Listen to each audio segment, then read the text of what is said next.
नमस्कार दोस्तों, एक बार फिर से आपका हमारे चैनल में स्वागत है। आपको बता दें कि भोजपुरी इंडस्ट्री में विवाद थमने का नाम नहीं ले रहा है। कुछ दिनों पहले खेसारी लाल यादव की बेटी के ऊपर गाना बनाया गया था।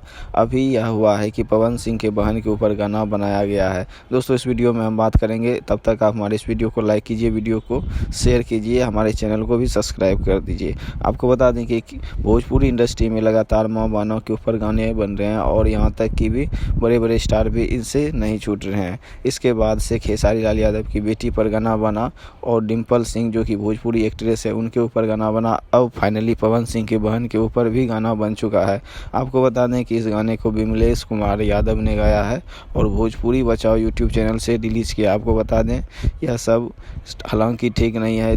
जिस तरह से भोजपुरी इंडस्ट्री में लगातार स्टारों को टारगेट किया जा रहा है, यह भोजपुरी में बहुत ही शर्म की बात है। आपको बता दें कि ऐसा करने से भोजपुरी का प्रतिष्ठा काफ़ी ख़राब होता है। पवन सिंह और खेसारी लाल यादव के फैंस लगातार एक दूसरे से लड़ते झगड़ते नजर आते हैं। इससे भोजपुरी इंडस्ट्री की छवि काफ़ी ख़राब होती है। हालांकि इस गाने को अभी बहुत ज़्यादा व्यूज़ नहीं मिले हैं और पवन सिंह ने भी इस पर अभी कुछ नहीं बोला है और उनकी टीम भी इस बात पर चुप है। लेकिन यह गाना अभी बहुत ज़्यादा कम व्यू है, लेकिन इस गाने को बहुत ही जल्द वायरल किया जा सकता है क्योंकि पवन सिंह के बहन के ऊपर यह गाना है। तभी आप सबसे निवेदन है कि कृपया इस गाने को ना सुनें और इसे ज़्यादा बढ़ावा ना दें। फाइनली इस वीडियो का अपडेट आपको कैसा लगा हमारे कमेंट बॉक्स में कमेंट कीजिए, वीडियो को लाइक और शेयर कीजिए। तब तक के लिए जय हिंद, जय भारत।